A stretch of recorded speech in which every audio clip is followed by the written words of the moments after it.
반갑습니다. 네.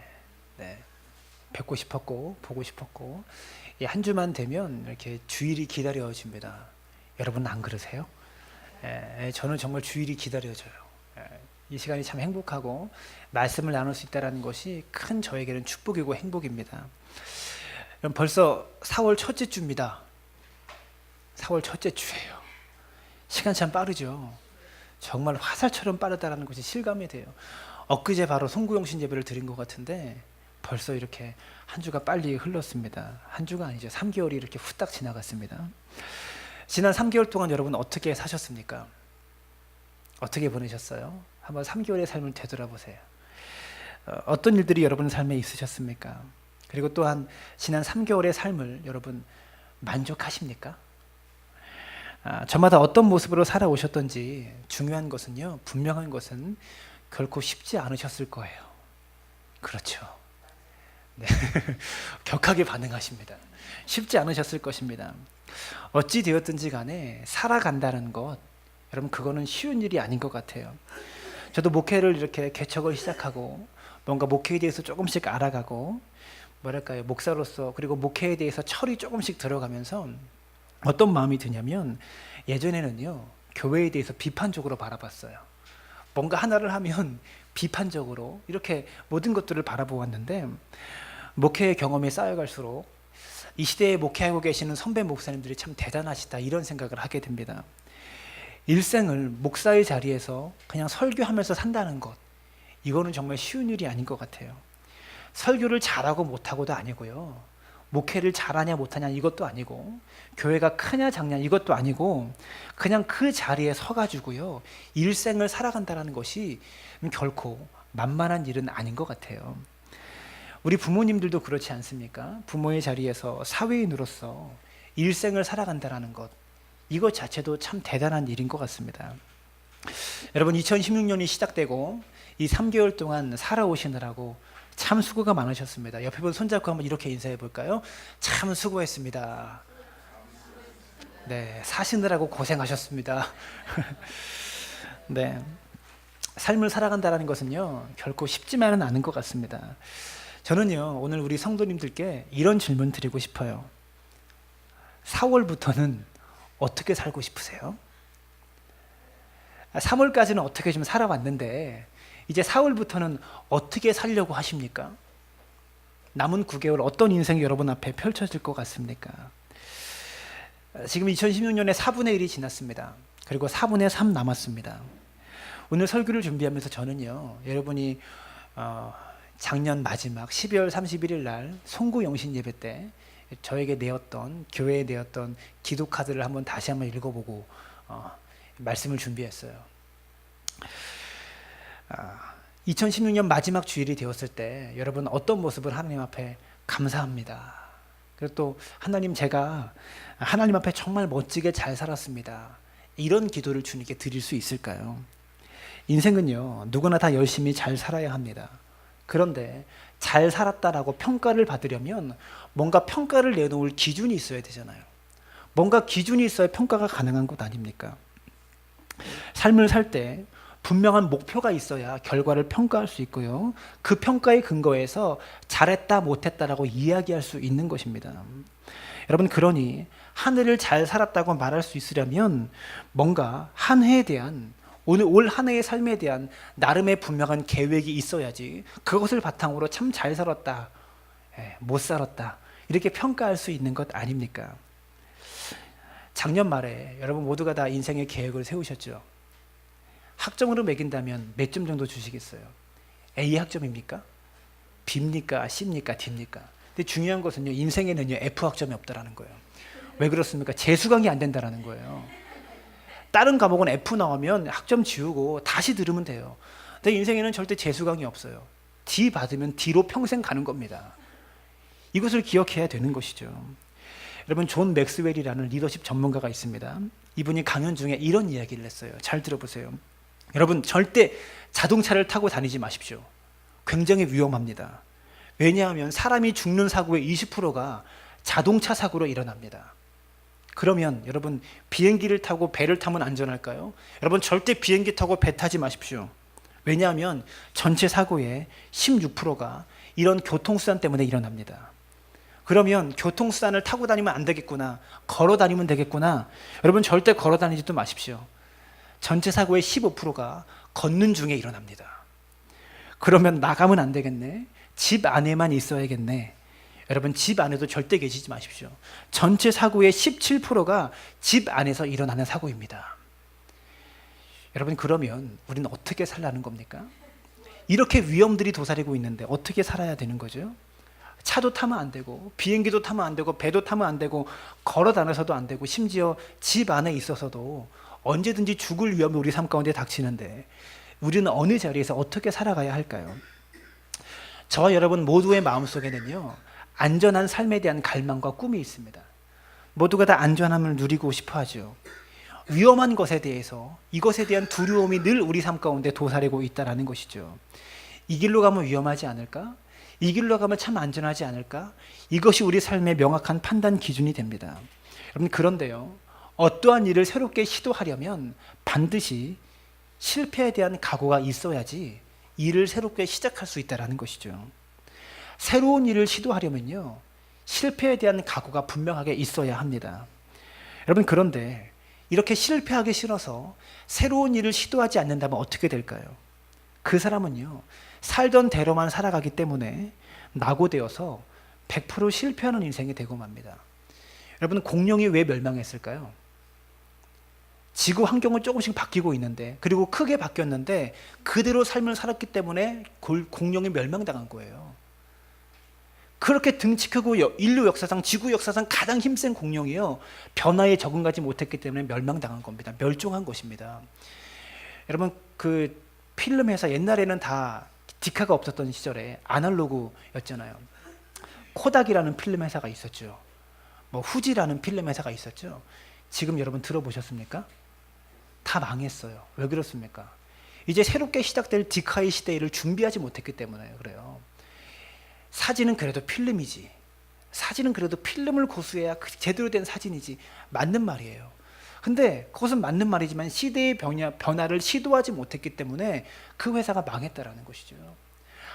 실패가 두려워서 아무것도 시도하지 않으면요, 낙오되어서 끝내는 100% 실패하는 인생이 되고 만다라는 것을 우리가 기억할 수 있기를 바랍니다. 새로운 일을 시도한다고 항상 성공하는 것은 아닙니다. 많은 실패들을 저와 여러분은 경험하게 될 것입니다. 그러나 아무것도 하지 않고 100% 실패하는 것보다 뭔가를 시도하는 것이 더 낫다라는 것을 우리 모두는 잘 알고 있습니다. 모험은 하면 할수록 그 사람의 인생 속에서 새로운 가능성은 열려 있지만 아무것도 시도하지 않은 인생에게 새로움이라는 단어는 적용될 수 없는 것입니다. 무슨 말이냐면 인생 자체를요, 새로운 도전과 시도와 성장을 목표로 하면서 끊임없는 모험 속에서 의미 있게 저와 여러분들이 살아가고 있는가, 이것에 대해서 질문하고 싶은 거예요. 아니면 정말로 무의미하게 아무것도 아닌, 뭐하고 사세요? 죽지 못해 살죠. 뭐하고 사세요? 그냥 사는 거죠. 뭐하고 사세요? 남들 사는 대로 똑같이 살죠. 여러분 이렇게 우리가 살아간다면 인생 속에서 어떤 의미도 발견할 수 없고 어떤 진보와 어떤 성장도 발견할 수 없는 그런 인생으로 살아가는 사람들이 있다라는 것이죠. 여러분 요즘 운동선수들이 하는 그 훈련 방법 중에서요, 이미지 트레이닝이라는 것이 있습니다. 운동선수들이 어떤 동작과 어떤 기술을 익히기 위해서 머릿속으로 자꾸 그 기술을 쓰는 것을 그림을 그리는 거예요. 연상을 하는 것이죠. 예를 들면 축구하는 선수들도 그냥 잘 뛰어야지, 열심히 뛰어야지 하는 것이 아니라 감독이 내준 전략과 전술이 있잖아요. 그 전략에 의해서 내가 움직이는 그림을 자꾸 그리는 거예요. 공격수는요, 수비수가 이렇게 나에게 수비하려고 따라붙으면 어떻게 이 수비를 뚫고 돌파해야겠다, 이것을 자꾸 머릿속으로 그리면서 그렇게 훈련하고 연습을 한다고 하는 것이죠. 그런데 희한한 것은요, 육체적인 연습을 함과 동시에 머릿속으로 그것을 미리 생각하고 그려놓으면 실전에서 그러한 문제에 맞닥뜨렸을 때 어떻게 할까 당황하는 것이 아니라 미리 머릿속으로 그려놓았기 때문에 머릿속에 그려놓은 매뉴얼대로 움직이기 시작한다는 거예요. 이것이 운동선수들이 하고 있는 훈련 방법입니다. 그래서 매일매일 운동선수들은요, 이미지 트레이닝을 밥 먹을 때나 잠잘 때나 매일매일 한다고 하는 것이죠. 사랑하는 여러분, 올 한 해 남은 9개월 동안 저 여러분의 삶에 어떤 일이 펼쳐질까요? 혹시 어떤 실패가 있을까요? 이런 일에 도전하면 어떤 종류의 실패가 있겠다 연상되지 않습니까? 절대 실패 안 할 것 같아요. 우리 서영이는 안 한다고 그러는데 아직 젊어서 그런 것 같아요. 세상을 몰라서. 그저 좋은 일만 있으면 좋겠다라고 생각하는데 여러분, 그건 우리의 소망일 뿐이고, 여러분 실제적으로 좋은 일만 인생 속에 있을 수는 없잖아요. 내년에 갑자기 여러분이 일하는 직장에 어려움이 생긴다면 어떻게 하시겠습니까? 갑자기 건강에 문제가 찾아온다면, 갑자기 자녀의 삶에 이런 문제가 찾아온다면 어떻게 해야 될까요? 남은 9개월 동안에 우리 삶에 어떤 일이 펼쳐질지, 무엇을 도전할지, 그리고 이것을 향해서 도전하면 어떤 실패와 어려움들이 나의 삶 가운데 있을지 우리가 예상할 수 있잖아요. 거기에 대해서 여러분 어떻게 극복하길 원하는지 이미지 트레이닝을 한번 해보라고 제가 권해드리고 싶습니다. 지난 3개월의 삶을 한번 반성해 보세요. 올 1월 시작하면서 우리가 계획한 것이 있지 않습니까? 그리고 꿈꾸고 목표한 것들이 있지 않습니까? 스티븐 코비가 이런 말을 했습니다. 아무리 부지런히 움직이고 능률적으로 일한다고 해도 시작할 때부터 목표를 의식하지 않으면 그 목표에 효과적으로 도달할 수 없습니다.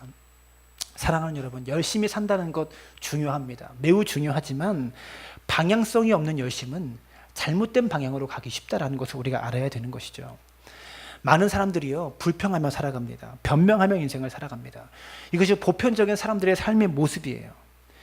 대부분 자신의 삶의 실패에 대해서 올해는 경기가 안 좋아서 못했어, 올해는 뭐 때문에 내가 못했어 라고 늘 변명거리를 우리는 먼저 찾아요. 여러분, 저도 그래요. 설교한다고 저는 안 그럴까요? 여러분, 저도 그렇습니다. 오늘 성경에 본문에 나와 있는 바로 앞에 17장에 있는 본문을 봐도요, 요셉 자손이 여호수아 앞에 나와서 이렇게 이야기를 합니다. 여호수아 17장 14절에 다 같이 읽습니다. 시작. 요셉 자손이 여호수아에게 말하여 이르되 여호와께서 지금까지 내게 복을 주심으로 내가 큰 민족이 되었거늘 당신이 나의 기업을 위하여 한 제비 한 분깃으로만 내게 주심은 어찌함이니까 하니. 여러분, 요셉 자손이 그 여호수아 앞에 나와서 이렇게 말합니다. 여호와께서 우리 민족에게 복을 주셔서 우리 요셉 자손이 정말로 큰 민족이 되었습니다. 그런데 기껏해서 이 정도밖에 안 되는 이만한 땅덩어리만 주시면 어떻게 합니까? 어떻게 살아가려고 합니까? 내가 받아서 누리고 있는 것이 너무나 적습니다라고 지금 불평하고 있는 거예요, 여호수아 앞에. 여러분, 우리도 이런 식으로 인생을 살아가죠. 하나님 앞에 나와서 말합니다. 하나님, 내가 하고 싶은 것도 많고요, 해야 할 일도 참 많은데 왜 기껏해야 내게는 이것밖에 안 주십니까? 나는 왜 이것밖에 없습니까? 라고 불평합니다. 요셉 자손처럼 이렇게 말할 때가 많다는 것이죠. 근데 여러분, 하나님께서 여호수아의 입을 통해서 요셉 자손에게 뭐라고 대답했는지 아십니까? 15절에 이렇게 말합니다. 내가 큰 민족이라서 내게 있는 땅이 너무나 좁다면 산림에 올라가서 스스로 개척해라. 스스로 개척해라. 내가 가지고 있는 땅이 너무나 좁다면 네가 산림에 올라가서 스스로 개척하여라 라고 지금 말하고 있는 거예요.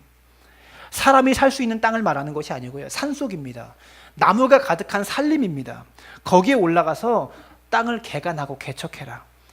이게 여호수아의 대답이었고요, 이게 바로 하나님의 뜻이었습니다. 좁다는 거 핑계대지 말고, 왜 안 주냐고 핑계대지 말고 산림에 올라가서 스스로 개척하여라. 이게 요셉 지파에게 주셨던 하나님의 응답이었다고요. 여러분, 그랬더니요, 이 요셉 지파가 또 변명합니다. 그 산지는 우리에게 넉넉하지 못합니다. 여러분, 지금이라도 올라가서 당장이라도 뭔가 개간을 시작하고 개척을 시작하면 조금이라도 나아질 텐데 개척하지도 않고 시도하지도 않고 그거 해봐야 좁고요, 우리가 할 수도 없는 일입니다. 이렇게 이야기한다는 것이죠. 여러분, 이거 할 수 있다는 말입니까? 할 수 없다는 말입니까? 할 수 없다는 말 아니고요, 정확하게 말하면 하기 싫다는 거예요. 나 하기 싫어요. 이렇게 지금 하나님 앞에 따지고 있는 것입니다. 살림이 아니라 평지를 달라고, 내가 쟁취해야 될 땅이 아니라, 내가 싸워서 쟁취해야 될 땅이 아니라 이미 쟁취된 땅을 나에게 주시고요, 하나님이 다 만들어 놓으신 땅을 내게 좀 주세요라고 지금 그렇게 이야기하고 있다는 것이죠. 쉽게 말하면 손대지 않고 코 풀고 싶습니다. 누워서 떡 먹고 싶습니다. 젓가락질 하지 않고 떡만 내 입으로 넣어주세요. 지금 이렇게 이야기하고 있다는 것이죠. 그때 여호수아는요 다시 한번 요셉 지파에게 이야기합니다. 17장 18절입니다. 다 같이 읽습니다. 시작. 그 산지도 내 것이 되리니 비록 살림이라도 내가 개척하라. 그 끝까지 내 것이 되리라. 가나안 족속이 비록 철병거를 가졌고 강할지라도 내가 능히 그를 쫓아내리라 하였더라. 하나님은요 지금 여호수아를 통해서 요셉 지파에게 약속하고 있어요. 내 것이 되리라. 내가 올라가서 개척하기만 하면 그 족속이 철병거를 가졌고 강할지라도 내 것이 될 것이다 라고 약속하고 있어요. 그런데 이들은요 계속 핑계만 대고 올라가지 않고 싸우지 않고 개척하지 않아서 결국 하나님께서 약속하신 이것을 누리지 못하는 인생으로 전락하고 말았다라는 것이죠. 사랑하는 여러분, 올라가서 개척하면 내 것이 되는데 시도조차 하지 않으면 절대로 내 것이 될 수 없다라는 것입니다. 여러분, 새로운 것에 도전하는 거 힘들죠. 뭔가 새로운 것에 도전하기가 참 어렵습니다. 먹고 사는 것도 힘들고 지금의 삶을 유지하는 것도 참 힘든데 새로운 것에 도전하고 말하면 정말로 힘든 일입니다. 여러분, 그런데요 주저앉아 있는 사람에게 하나님의 복은 주어지지 않는 거예요. 우리 하나님은 분명히 말씀하십니다. 올라가 개척하는 자에게 내 것이 되리라 말씀하셨지 주저앉아 불평하고 있는 자에게 내 것이 되리라라고 말씀하지 않으셨다는 것을 우리는 알아야 되는 것이죠. 사랑하는 여러분, 시도하지 않으면 아무것도 없습니다. 올해 시작하면서 여러분 지금 4월 첫 주까지 여러분이 시도하려고 했던 일들 시작하셨습니까? 여러분이 계획했던 일들 시도하셨습니까? 열심히 하고 계십니까? 하나님은요 내가 가만히 있는데 나에게 주셨다라고 말하면 정말로 은혜겠죠. 멋있어 보일 수 있겠죠. 여러분, 그런데 하나님이 해주시는 거니까, 하나님이 하시는 거니까 우리에게는 할 일이 없습니까? 여러분, 설교를 누가 하시는 겁니까? 이 자리에서 말씀을 전하는 거 하나님이 하시는 거예요. 설교는 하나님이, 제가 하는 게 아닙니다. 여러분, 그렇다고 제가 노력하지 않았을까요? 이 설교를 준비하려고 얼마나 노력했을까요? 금요일부터 목요일부터 책상에 앉았고요. 밤 10시까지 이 설교를 썼어요. 그리고 금요일 새벽부터 또 탈구를 시작했고요. 어제부터 또 탈구를 시작해서 책상에 앉은 시간만 거의 16시간 정도 되는 것 같아요. 제 노력은 없었냐고요. 보수적인 신앙의 사람일수록, 그리고 또 보수적인 교단일수록 하나님이 하셨다, 하나님이 해주셨다, 하나님이 하실 것이다, 이런 멋진 믿음의 고백을 통해서 하나님께 영광을 올려드려야 된다는 그런 가르침의 뒤에 숨어가지고요 우리가 해야 될 일들을 뒤로 사라져버리고 내 책임은 감춰버리고 인간이 해야 될 일을 너무 무시해버리는 잘못을 우리는 범하고 있다는 것이죠. 사랑하는 여러분, 올라가서 개척하지 않으면 아무것도 없습니다. 이게 하나님의 방법입니다. 땅이 비좁다고 여겨지거든 왜 주시지 않습니까? 라고 기도하는 것이 아니라, 그렇게 울부짖을 것이 아니라 내가 올라가서 개척하겠습니다, 도와주십시오, 힘을 주십시오, 이렇게 기도해야 되는 것이 우리가 해야 될 기도와 신앙이다라는 것입니다. 우리는 이런 믿음의 사람들이 되어야 한다는 것이죠.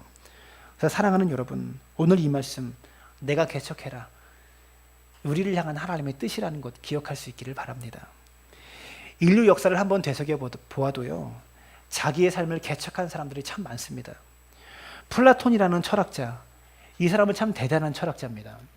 그런데 이 사람은 곱추었다라고 알려져 있습니다. 우리가 잘 알고 있는 베토벤은요 듣지 못했습니다. 음악하는 사람이 귀가 안 들리는 귀머거리였어요. 핸델이라는 사람은요 다리를 저는 사람이었습니다. 나폴레옹은 사관학교를 다니면서 65명 중에 46등 했던 사람입니다. 성적이 좋은 사람이 아니었다라는 것이죠. 에디슨은요 기차에서 신문을 파는 소년이었고, 카네기는 겨우 하루에 $4 받고 일하는 그런 일용직이었고, 록펠러는 한 주에 겨우 $6 받고 일하는 그런 사람이었습니다. 링컨 대통령은 책 한 권도 살 수 없는 가난뱅이 동네에 살았다라는 것이죠. 생각해 보십시오. 이 사람들이 자신에게 주어진 제약들, 이런 제한들, 신체적인 결함이 있고 가난한 환경 속에 있었던 이 사람들이 요셉 자손처럼 왜 나는 이렇게 태어났습니까? 왜 나에게는 건강을 주시지 않고 왜 나에게는 이것밖에 안 주셨습니까? 라고 핑계하고 산다면 이들은요 그저 그런 인생으로 살았을 것입니다. 그런데 이들은요, 모두 자기에게 주어진 살림과 같은 제약들을 개척했다라는 것이죠. 자기의 삶을 새롭게 창조한 사람들이었습니다. 여러분, 요즘 청년 문제, 청년들이 취업하기가 너무나 어렵고 힘들죠. 청년들이 이 땅에 살기가 굉장히 어려운 시대 속에 살고 있습니다. 여러분, 그런데 우리나라 역사를 한번 되짚어 보세요. 청년들이 살기 좋은 때가 있었나요? 일제시대 때는요, 죄송합니다, 젊은 여자 청년들은 위안부로 끌려갔어요. 그 정도로 어려운 시대였어요. 일본의 총알바지로 끌려갔어요, 청년들이. 남북전쟁 때는요, 그냥 군인으로 착출돼서 나갔습니다. 역사상 한 번도 젊은이들이 어렵지 않은 시대가 없었다라는 것이죠. 물론 구조적인 문제도 있어요. 예. 한국 역사 최초로, 대한민국 건국 이래 최초로 부모 세대보다 자녀 세대가 더 못 사는 세대래요, 지금이. 앞으로 계속 자녀보다 부모가 더 잘 살았는데 지금 청년 세대가 부모보다 자녀가 더 못 사는 세대가 된대요. 발전하지 않는 세대라는 거죠. 물론 구조적인 어려움은 있습니다. 그러나 이 사회적인 구조만 핑계대고 젊은이들이 가만히 있을 수 있냐라는 것이죠. 그것 또한 잘못되었다라는 것입니다.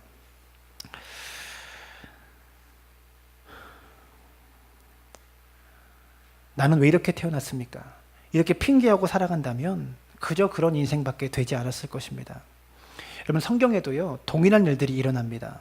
저는요, 우리 사랑나무교회 성도님들이요, 삶을 살아가면서, 우리의 인생을 살아가면서 두 종류의 삶을 선택할 수 있다고 생각해요. 한 가지는요, 허무와 좌절과 핑계와 불평이라는 편에 서서 인생을 살아갈 수 있습니다. 한번 생각해 보세요.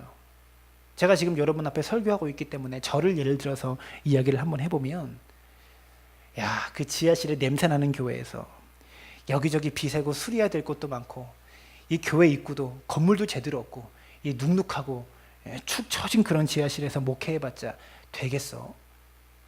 할 수 없는 일이야. 안 될 거야. 쉽지 않아. 여러분, 제가 이런 목회자 되기 원하십니까? 왜 이렇게 대답이 별로 관심이 없어요, 저한테? 에? 제가 이렇게 산다면 여러분, 저를 목사라고 믿고 따라오실 수 있겠어요? 저는 분명히 다른 쪽 라인에 서서 인생을 살고 싶습니다. 멋있게 목회하고 싶습니다. 여러분, 그래도 뭔가 한번 해봅시다. 우리가 비록 작고 좁은 공간이지만 우리가 힘을 모아서 열심히 한다면 될 것입니다. 하나님께서 우리를 통해서 역사하실 것입니다. 이렇게 소망을 가지고 도전하면서 장벽이 있다면 부딪히고 돌파하면서 이런 모습으로 살아가는 것이 맞는 인생이잖아요. 옳은 모습 아니겠습니까? 사랑하는 여러분, 이 두 가지의 모습 속에서 어떤 인생 속에 여러분 살고 싶습니까? 저는요, 성경에 나오는 한 인물을 여러분 앞에 모델로 소개하고 싶습니다. 그 사람은 갈렙이라는 사람입니다. 우리가 잘 알고 있는 것처럼 12명의 정탐꾼 중에 한 명으로서 모세로부터 소명을 받아 보냄을 받아서 모세의 말에 잘 순종하여서 하나님의 약속을 갈렙이 받습니다. 그가 받은 약속은 이것입니다. 모세가 이런 말을 합니다. 내가 내 하나님 여호와께 충성하였기 때문에 내 발로 밟는 모든 땅은 영원히 너와 내 자손의 기업이 되리라. 모세가 이렇게 약속을 해주어요. 이 약속을 모세로부터 받았습니다. 갈렙처럼 믿음으로 순종하며 사는 사람에게 내 발로 밟는 모든 땅을 하나님께서 너에게 다 주실 것이다. 마치 모세가 하나님인 것처럼 그에게 이렇게 약속하였다라는 것이죠. 여러분, 그러면 갈렙의 입장에서 이렇게 생각할 수 있지 않았겠습니까? 그거 모세가 내가 조금 이뻐 보여서 그냥 축복해준 축복의 말을 했나 보다. 그런데 그거는 모세의 말일 뿐이지 뭐 그렇게 한다고 되겠어? 이렇게 생각할 수 있지 않겠어요? 충분히 그럴 수 있을 것입니다.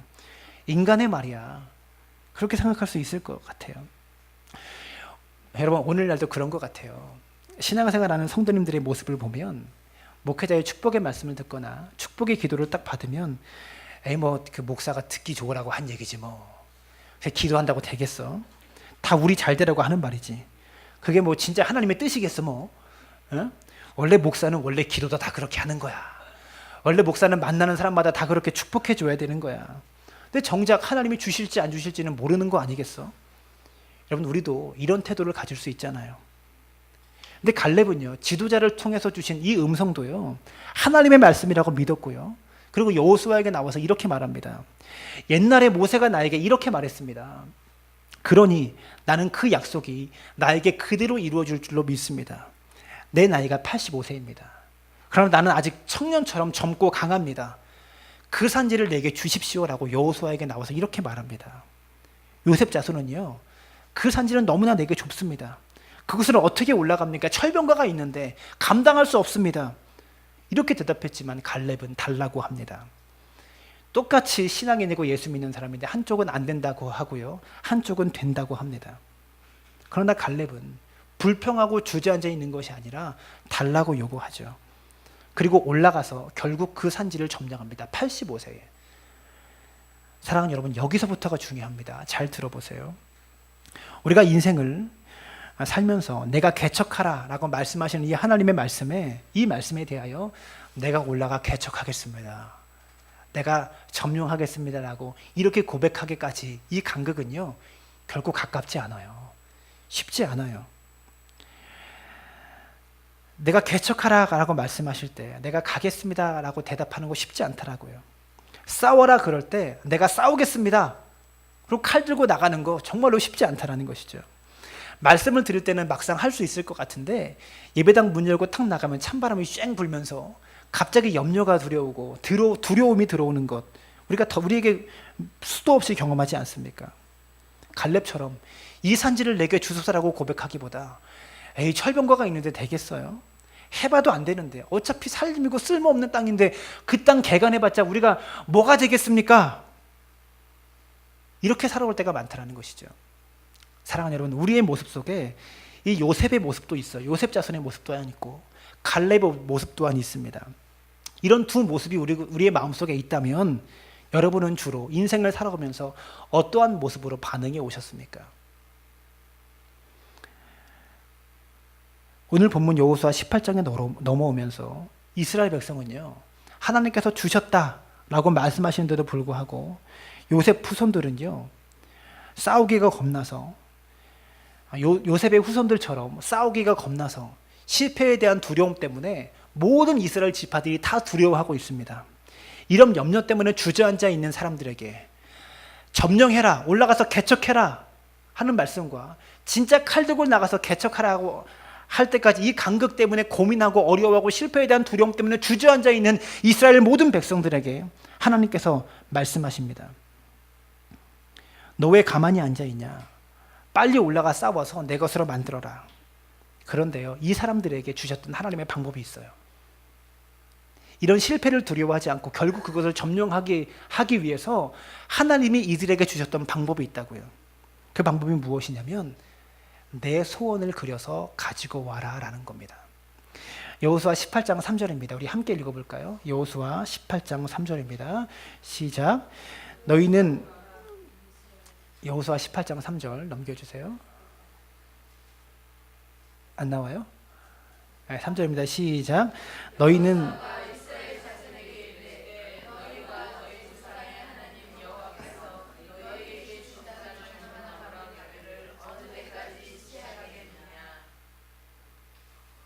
죄송합니다. 4절입니다. 잘못했어요. 4절입니다. 시작. 너희는 각 지파에 세 사람씩 선정하라. 내가 그들을 보내리니 그들은 일어나서 그 땅을 두루 다니며 그들의 기업에 따라 그 땅을 그려가지고 내게로 돌아올 것이라. 여러분, 그 땅에 두루 다니며 그들의 기업에 따라 그 땅을 그려가지고 내게로 돌아올 것이라. 점령할 수 없는 땅, 점령할 수 없다고 말하지 말고 그 땅을 돌아다니면서 그림을 그려서 내게로 가져와라. 그려가지고 내게로 돌아와라. 그러면 그 땅을 제배부와 나누고 너희 땅이니 올라가서 싸우면 내 것이 될 것이다. 하나님께서 아무것도 없었던 아브라함에게 약속을 주세요. 내 후손이 하늘의 별처럼 바다의 모래처럼 많아질 것이다. 내가 너를 복의 근원으로 삼겠다라고 말씀하시면서 하나님이 주셨던 방법이 이거예요. 이렇게 약속하셨지만 정작 도전하고 실패에 대한 두려움 때문에 시행하기를 두려워했던 아브라함에게 하나님이 주셨던 방법은 너는 눈을 들어 내가 있는 곳에서 동서남북을 바라보라. 내게 보이는 땅은 모두 다 너에게 줄 것이다. 너는 일어나 그 땅을 종과 횡으로 두루 다녀보아라. 이렇게 말씀하셨다는 것이죠. 올라가 개척하라 라는 말씀, 이 말씀 속에 개척하러 가겠습니다 라는 우리의 대답과 이 간극 사이에서 하나님께서 여호수아를 통해서 또한 아브라함을 통해서 그 약속이 이루어질 수 있도록 이 간극을 메꾸어 주셨던 방법이 무엇이냐면 그려보라, 바라보라, 다녀보라 라는 것입니다. 그림을 그리라는 거죠. 하나님께서 내 삶에 이루실 영역들에 대해서 미리 그림을 그려라 라는 것입니다. 여러분, 이것이 제가 오늘 여러분들에게 드리는 숙제입니다. 남은 9개월 동안 무작정 살아가지 마시고 그림을 그리면서 살아가세요. 인생에 대한 구체적인 그림을 그리면서 하나님, 내가 이렇게 되고 싶습니다. 내가 이런 일들을 해내고 싶습니다. 거기에 대한 그림을 그려보라는 것이죠. 여러분, 저도 개인적으로 제 인생의 목표를 향해서 30대, 40대, 50대, 60대의 목표의 그림들을 그리고 있습니다. 우리 교회를 위한 그림들을 그리고 있어요. 여러분, 저도요, 우리 교회 부지에 가서 매일 걸어보고 다녀봅니다. 거기서 그림을 그립니다. 멋진 그림을 매일매일 그려요. 사랑하는 여러분, 그림을 그려보세요. 그려가지고 하나님은 내게로 가져와라라고 지금 말씀하고 계시다라는 것이죠. 여러분, 꿈을 꾼다고 그 꿈이 다 이루어지진 않겠지만 우리가 꾸지 않는 꿈이 이루어지는 법은 없다라는 거예요. 기도한다고 내 기도대로 100% 다 이루어지진 않지만 내가 기도하지도 않는 기도가 응답되고 이루어지는 법은 절대 없다라는 것을 우리가 알아야 된다는 것이죠. 많은 사람들이 두루뭉실하게 기도합니다. 어떻게 기도합니까? 하나님 지켜주세요. 하나님 도와주세요. 하나님 제게 은혜 주세요. 이렇게 두루뭉실하게 기도합니다. 그래서 하나님께서 응답해 주세요. 두루뭉실하게 지켜주셨고요. 은혜 주셨잖아요. 그러니까 여러분이 지금 죽지 않고 살았죠. 그러니까 예배 때 은혜를 받고 살죠. 그런데 그런 식으로 기도하는 사람들은요, 두루뭉실하게 기도하기 때문에 어느 누구도 하나님께서 나의 기도에 응답하셔서 내가 지금 이 자리에 있습니다 라고 절박하게 진실한 체험으로 기도하는 사람이 별로 보지를 못했습니다. 왜 그렇습니까? 두루뭉실하게 기도해서 그냥 그저 주어진 줄 알아요. 두루뭉실하게 그냥 그렇게 된 줄 알아요. 근데 여러분, 내 남편이 예수 믿고 내 옆자리에서 함께 예배드리길 원하고 내 아들이 이렇게 되길 원하고 내가 이런 직장에 취직하길 원하고 내 삶이 이렇게 되길 원합니다라고 구체적으로 기도해서 그 기도가 응답되게 되면 하나님이 주셨습니다. 하나님이 내게 이것을 주셨습니다라고 고백할 수 있고 삶의 진실한 체험과 간증이 그때 나온다라는 거예요. 그래서 기도는요, 하나님 도와주세요. 지켜주세요. 은혜 주세요. 여러분, 그런 기도도 필요하지만 진짜 기도는 하나님 무엇해 주세요 라고 구체적으로 그림을 그려가면서 기도할 수 있어야 된다는 것이죠. 이것이야말로 하나님의 응답이라고, 하나님의 은혜라는, 하나님께서 하셨다라는 살아있는 깨달음을, 분명한 깨달음을 저와 여러분이 가지게 된다는 것입니다. 그런데 기도를 두루뭉실하게 대충 하는 사람들은 아까 제가 얘기했던 것처럼 하나님의 은혜에 대한 살아있는 체험을 깊이 하지를 못한다라는 것이죠.